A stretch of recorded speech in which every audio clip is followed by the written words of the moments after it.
Menteri Agama menerapkan skema baru mobilisasi jemaah haji di Tanah Suci.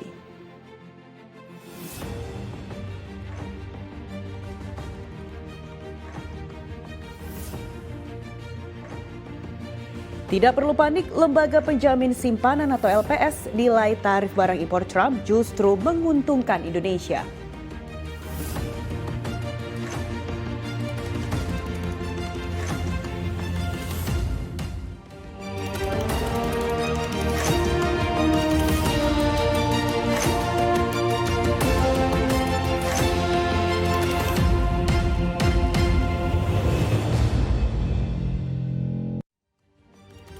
Halo pemirsa, apa kabar? Senang sekali program baru Kabinet Merah Putih hadir di hadapan Anda dengan rangkaian informasi terkini seputar aksi nyata kinerja para pembantu Presiden Prabowo Subianto dalam bekerja mewujudkan Asta Cita.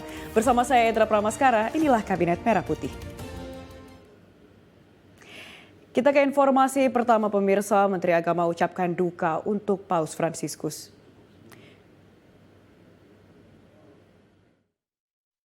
Assalamualaikum warahmatullahi wabarakatuh. Salam sejahtera untuk kita semuanya. Salam, Om Swastiastu, Namo Buddhaya, salam kebajikan. Saya Nasaruddin Umar, Menteri Agama Republik Indonesia, juga Imam Besar Masjid Istiqlal Jakarta, mengucapkan duka yang sedalam-dalamnya atas wafatnya Yang Mulia Paus Fransiskus. Tentu jasa dan persahabatan beliau tidak bisa kita lupakan. Baru saja telah mengunjungi Indonesia, termasuk mengunjungi Masjid Istiqlal dan memberikan pernyataan bersama yang sangat mengglobal. Baru saja dipanggil oleh Tuhan Yang Maha Kuasa. Tentu doa kita semoga Yang Mulia mendapatkan tempat yang layak di sisinya sesuai dengan kebajikan yang telah dilakukannya. Dan bagi umat Katolik yang telah ditinggalkan oleh Paus Fransiskus, tentu kita ikut bersama-sama mengerti dan mohon kesabaran menghadapi cobaan ini. Dan kita ingin semoga kerjasama kita Indonesia dengan Vatikan, kerjasama dengan semua pihak umat beragama, kita melanjutkan wasiat-wasiat yang telah dirintis oleh Yang Mulia dapat kita tindak lanjutnya sebagaimana yang telah disepakati sebelum-sebelumnya. Sekali lagi kami semuanya, keluarga besar Kementerian Agama, segenap warga bangsa Indonesia sekaligus mewakili pemerintah, sekali lagi mengucapkan turut berduka cita sedalam-dalamnya atas berpulangnya atau wafatnya Paus Fransiskus. Terima kasih. Assalamualaikum warahmatullahi wabarakatuh. Salam, Om Santi, Namo Buddhaya, salam kebajikan. Kementerian Kelautan dan Perikanan atau KKP menangkap 2 kapal asing asal Vietnam lantaran melakukan illegal fishing di Laut Natuna Utara dan berpotensi merugikan negara sedikitnya 150 miliar rupiah. 2 kapal ikan asing yang diduga melakukan illegal fishing di Laut Natuna Utara diamankan Senin 14 April oleh jajaran Kementerian Kelautan dan Perikanan serta Bakamla. Kedua kapal ini sempat berupaya kabur namun kapal Orca 03 langsung menurunkan 1 unit rigid inflatable boat sehingga kedua kapal berhasil dilumpuhkan. Kedua kapal ini mengangkut kurang lebih 4.500 kg buatan ikan campur serta 30 orang ABK asal Vietnam. Dalam konferensi rilisnya di Pangkalan Pengawasan Sumber Daya Kelautan dan Perikanan Kota Batam pada 18 April, Direktur Jenderal PSDKP Pung Nugroho Saksono menjelaskan, kedua kapal ikan ini ditangkap lantaran menggunakan alat tangkap trawl atau pukat secara bersamaan yang dilarang di Indonesia. Dengan digagalkannya aksi illegal fishing ini, total potensi kerugian negara yang berhasil diselamatkan mencapai 152,8 miliar rupiah.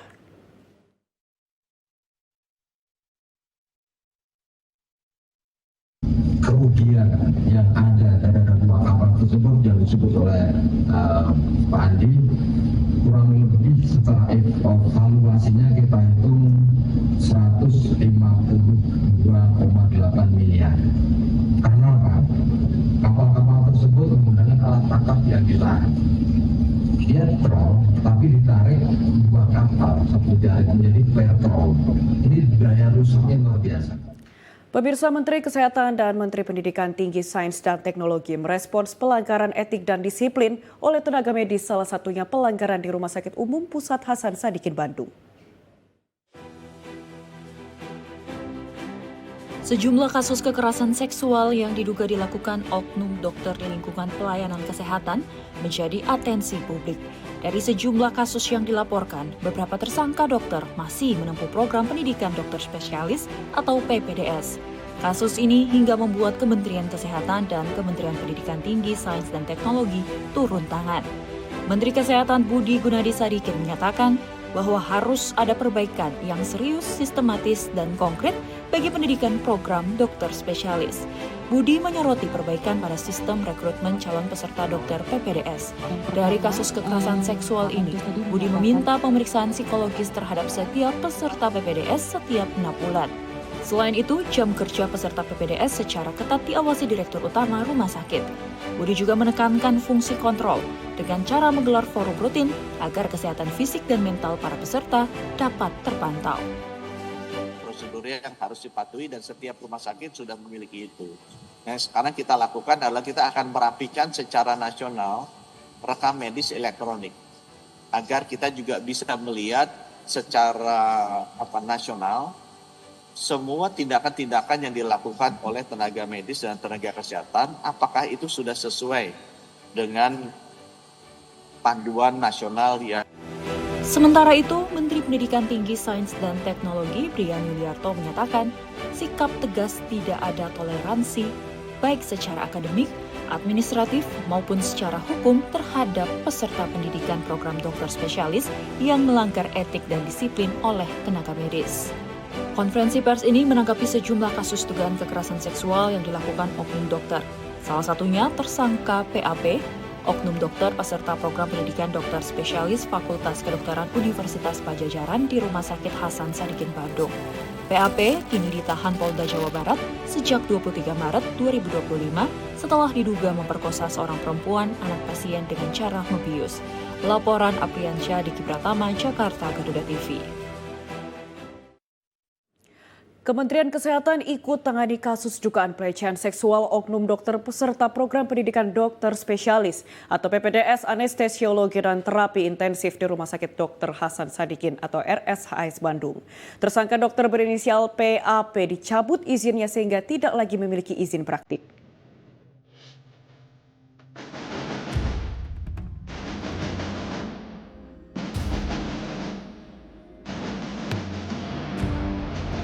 Wakil Menteri Kesehatan Dante Saxono Harbuwono mengaku prihatin dengan terjadinya kasus dugaan pelecehan seksual yang dilakukan oleh salah satu residen atau peserta program pendidikan dokter spesialis PPDS Anestesiologi dan Terapi Intensif di Rumah Sakit Dr.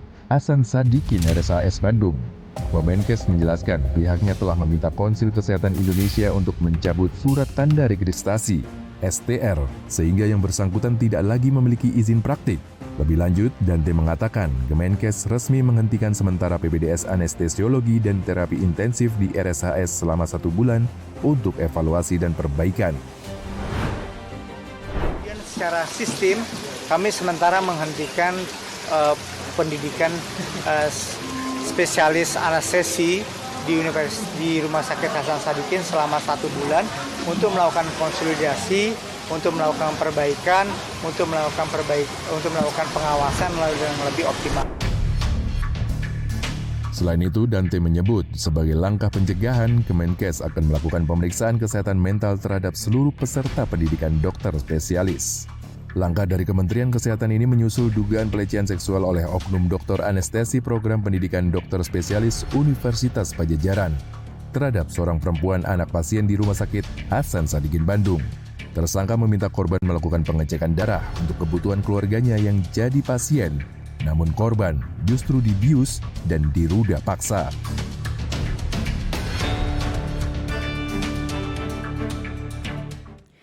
Kementerian Dalam Negeri memberikan perhatian kepada polemik Bupati Indramayu Luki Hakim yang berlibur ke negeri Jepang.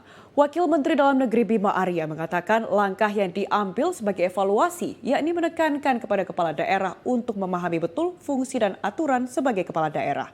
Kemendagri mengambil langkah dengan menggelar rapat koordinasi bersama kepala daerah untuk membahas kembali aturan dan kewenangan kepala daerah.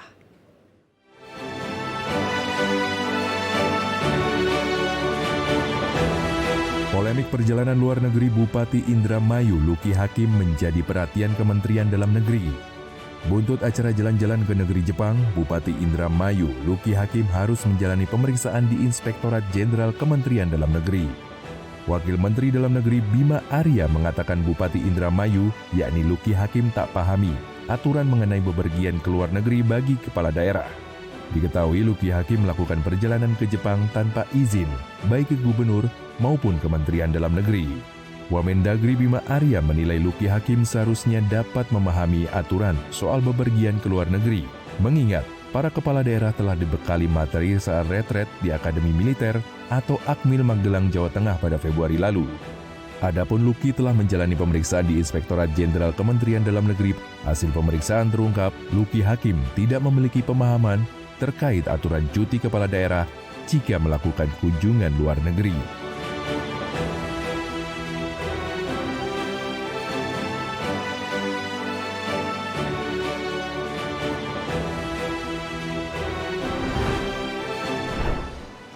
Pendalaman tentang perjalanan ke luar negeri dari Pak Bupati Indramayu telah dilakukan oleh Inspektorat, langsung Pak Irjen yang memimpin proses itu, dan telah banyak juga didapat tadi data-data dan fakta-fakta, dan dari situ secara umum kami melihat ya bahwa Pak Bupati memiliki keterbatasan pemahaman tentang mekanisme kunjungan luar negeri. Ada keterbatasan pemahaman. Beliau tidak paham bahwa sekalipun masa cuti atau libur, seorang kepala daerah itu harus mengajukan izin. Jadi beliau tidak paham soal itu. Selain itu, Bima juga meminta kepala daerah untuk memahami kembali aturan yang telah dijelaskan oleh Menteri Dalam Negeri Tito Karnavian pada kegiatan retret di Magelang Februari lalu.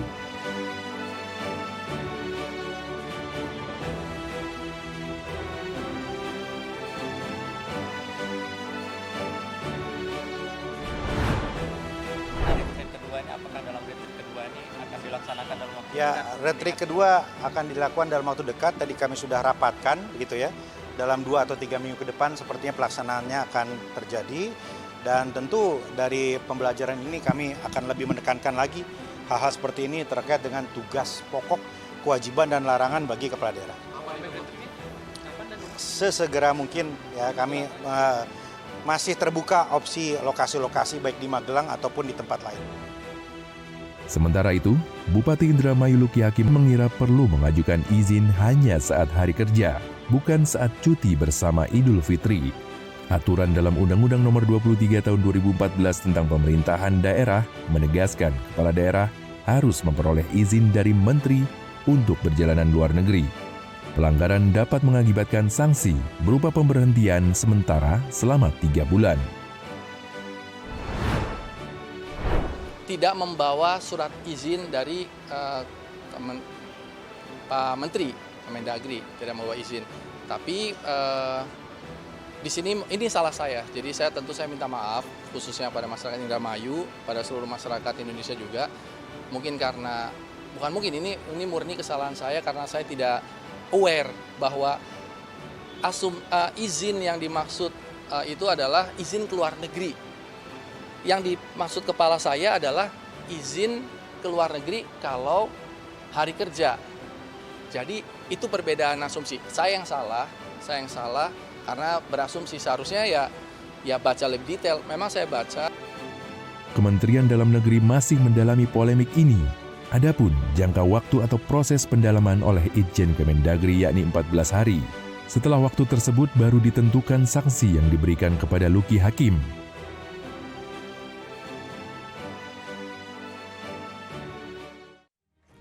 Amerika Serikat soroti marak barang bajakan di Pasar Mangga 2. Apa respons Menteri Perdagangan? Informasinya usai jeda. Kabinet Merah Putih segera kembali.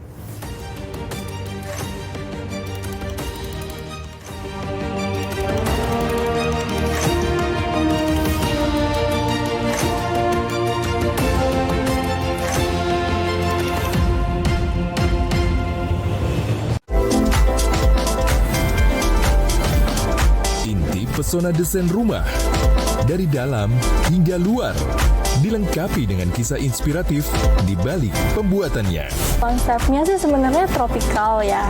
Rumah Kita hadir menemani Anda setiap Sabtu dan Minggu pukul 9 pagi, hanya di Garuda TV.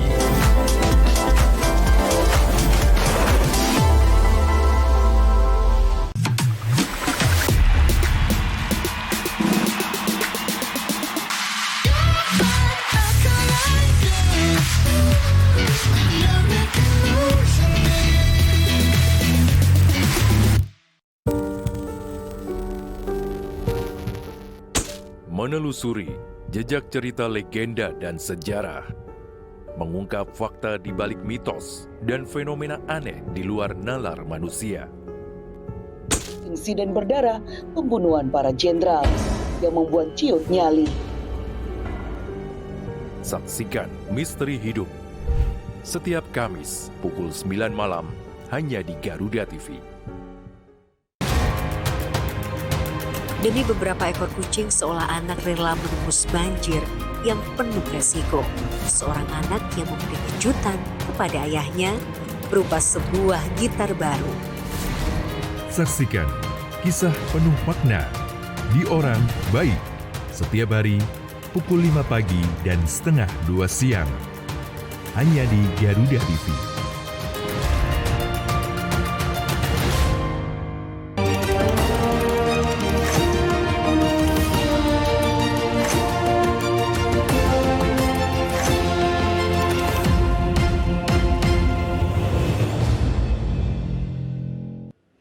Anda masih bersama kami di Kabinet Merah Putih. Pemirsa, Menteri Perdagangan Budi Santoso menanggapi perihal laporan Amerika Serikat atas banyaknya peredaran barang bajakan di Indonesia, yaitu di Pasar Mangga 2. Mendak Budi mengatakan perlu adanya penegakan hak atas kekayaan intelektual. Temuan National Trade Estimate Report on Foreign Trade Bureaus, kantor perwakilan dagang Amerika Serikat atau USTR, Pasar Mangga 2 berada dalam daftar pantauan prioritas dan tinjauan pasar terkenal atas pemalsuan dan pembajakan tahun 2024 beserta beberapa pasar daring Indonesia yang terjadi secara terus-menerus. Menanggapi laporan itu, Menteri Perdagangan Budi Santoso pada Minggu menekankan perlunya adanya penegakan hak atas kekayaan intelektual atau HAKI lantaran kondisi ini dapat menghambat hubungan dagang antar suatu negara. Budi memastikan Kementerian Perdagangan akan mengecek terlebih dahulu terkait laporan itu dan terus melakukan pengawasan rutin barang tak layak edar, termasuk produk bajakan atau barang ilegal. Budi pun mengimbau masyarakat agar tidak membeli barang bajakan. Ya, pada prinsipnya kan memang Amerika juga pengen hak-hak haki segala macam itu kan memang harus ditegakkan ya. Masalah itu nanti kita cek dulu. Tapi pada prinsipnya dengan Amerika atau dengan manapun, ya negara manapun, seperti itu harus ditegakkan. Selain imbauan jangan membeli barang imitasi, Menteri Perdagangan Budi Santoso juga mengingatkan masyarakat untuk menjadi konsumen cerdas dan kritis yang peduli dan mengetahui hak dan kewajiban sebagai konsumen. Adapun Budi menyampaikan pemerintah terus memberikan edukasi bagi konsumen maupun pelaku usaha mengenai hak dan kewajiban serta pentingnya keterkaitan antara satu sama lain. Presiden Prabowo Subianto meminta jajaran Kabinet Merah Putih untuk menghapus kuota impor, terutama untuk produk yang menyangkut hajat hidup orang banyak. Menteri Keuangan Sri Mulyani mendukung penuh perintah Presiden dan membeberkan fakta bahwa Indonesia tidak perlu khawatir banjir barang impor karena selama ini kuota impor justru menjadi beban transaksi perdagangan.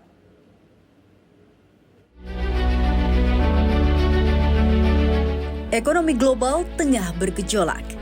Turunnya indeks harga saham gabungan, serta melemahnya nilai tukar rupiah terhadap dolar Amerika Serikat membuat pemerintah Indonesia pun mengambil langkah strategis. Dengan jitu, Indonesia membidik perbaikan iklim perdagangan internasional di Indonesia untuk mendongkrak perekonomian dalam negeri. Kebijakan yang ditempuh yakni dengan menghapuskan ketentuan kuota impor. Menteri Keuangan Sri Mulyani menegaskan, komoditas bebas impor ini hanya diutamakan untuk barang yang menyangkut hajat hidup orang banyak. Kalau ini dihapus akan sangat menentukan banget perbaikan dari sisi import-ekspor Indonesia. Ya, Sri Mulyani rupanya memiliki alasan kuat jika Indonesia tidak perlu khawatir dengan banjir barang impor. Faktanya, selama ini kuota impor tidak memberikan tambahan penerimaan negara dan justru menambah beban transaksi dan menimbulkan ketidakpastian perdagangan. Selain itu, pemberlakuan kuota impor juga seringkali tidak dilakukan secara transparan, hanya dinikmati segelintir perusahaan saja alias tidak berkeadilan. Oleh karena itu, Sri Mulyani juga menyoroti peraturan teknis impor barang yang telah diminta untuk ditertibkan oleh Presiden. Hapusan kuota impor dan peraturan teknis ini disampaikan oleh Bapak Presiden. Ini akan sangat membantu karena kuota itu tidak memberikan penerimaan negara, menambah beban transaksi dan menimbulkan ketidaktransparan. Menyambut sinyal perintah Presiden ini, PLT Direktur Jenderal Perdagangan Luar Negeri Kementerian Perdagangan Isi Karim mengatakan, pihaknya tinggal menunggu keputusan Menteri Koordinator Bidang Perekonomian mengenai produk impor apa saja yang mendapat relaksasi. Kalau itu nanti keputusan di Menko dulu kan itu masih belum dibahas teknisnya seperti apa. Kuota itu maksudnya kan juga ada perpres mengenai NK kan. Perpres mengenai NK itu kan implikasinya banyak. NK itu kan amanat dari undang-undang Undang-Undang Cipta Kerja. Jadi ini kan perlu dibahas secara lebih luas lagi. Yang dimaksud kuota itu kan banyak.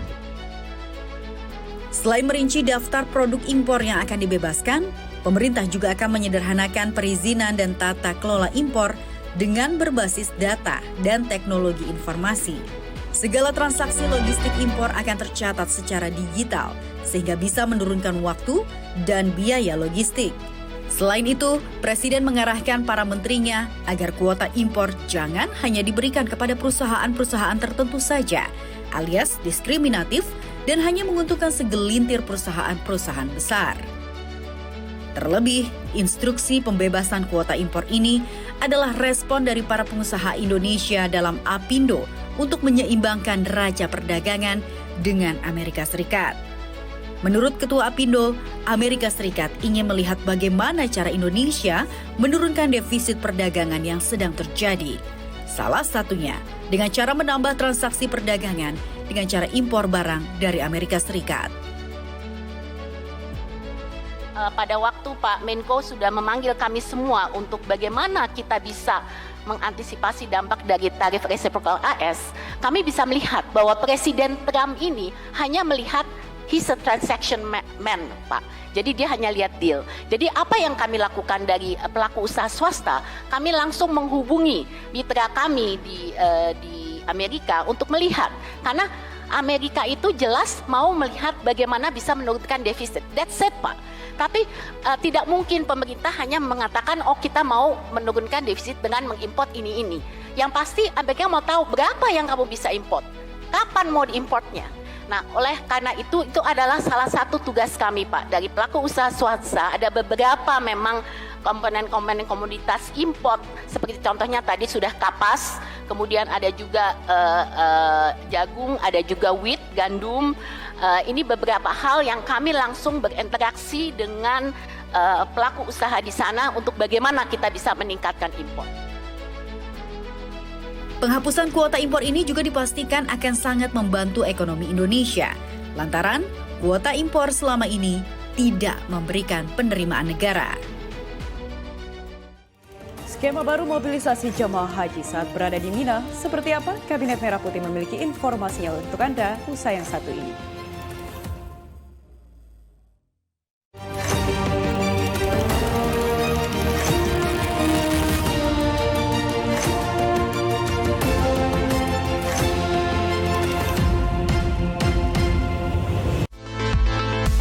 Siap-siap terhibur dengan video yang lagi viral.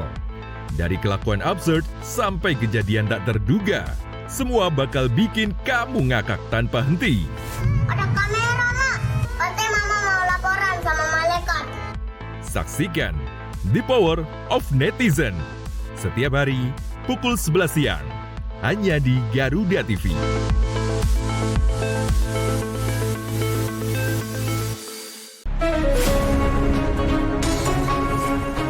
Ketika bangsa kita menghadapi tantangan besar, hanya persatuan yang menjadi kunci utama. Menilai soal hukuman mati para koruptor. Bersama ahli dan pakar terpercaya membahas semua isu hangat. Anda punya ambisi, Anda akan ambil kesempatan untuk memaksimalkannya apa enggak? Tunjukkan buktinya. Indonesia Kita, setiap hari pukul 7 malam, hanya di Garuda TV.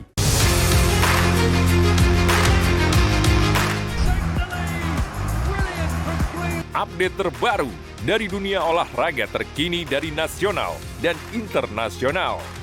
Ikuti analisis tajam dan rekap momen epik. Fokus pemulihan kondisi fisik pemain. Seluruh pemain. They also showed why. Sport 8. Setiap hari pukul 7 pagi dan 11 malam. Senin sampai Jumat pukul 3 sore hanya di Garuda TV.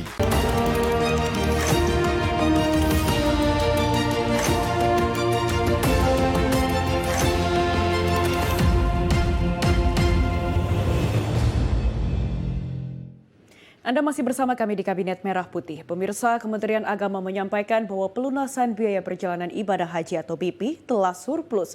Dari semula masih kurang puluhan ribu, kini sudah lebih dari 5.000 jamaah.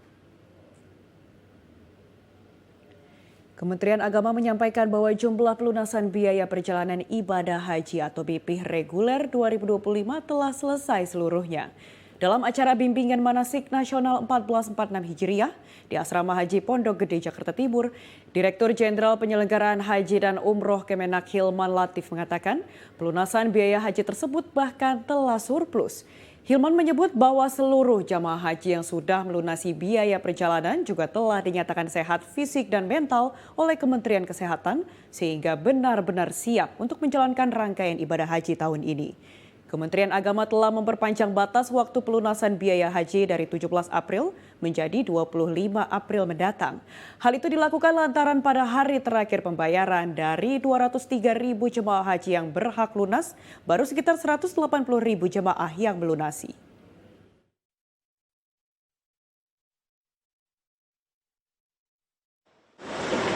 Minggu lalu kami cukup khawatir dengan proses pelunasan dari jemaah yang masih kurang sekian puluh ribu orang.